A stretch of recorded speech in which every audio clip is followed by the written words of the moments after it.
রাজধানীর Mohakhali bus terminal থেকে এ বিষয়ে আরো জানাতে যোগ দিচ্ছেন সহকর্মী লাভলি বিথি। বিথি, অগ্রিম টিকিট বিক্রির দ্বিতীয় দিনে বাস কাউন্টারগুলোতে টিকিট বিক্রি কেমন চলছে, যাত্রীদের ভিড় কেমন, কি বলছেন তারা?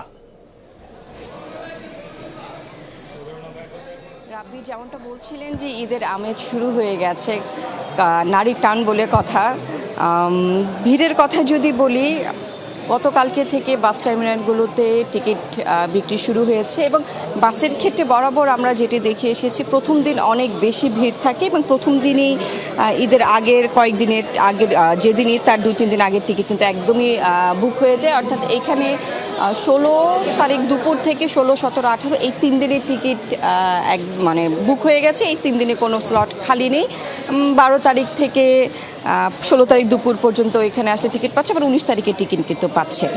ভিড় তেমন নেই, যেমনটা বললাম যে গতকালকেই বেশিরভাগ ভিড় ছিল এবং গতকালকে অধিকাংশ টিকিট কাটা হয়ে গেছে এবং এরপর যাত্রীরা আসার অনেকে আবার কিন্তু এখানে যেহেতু ওয়েবসাইটেও টিকিট কাটার সুযোগ আছে অনলাইনে, সুতরাং এটাও একটি কারণ টিকিট কাউন্টারে একটু ভিড় কম থাকার।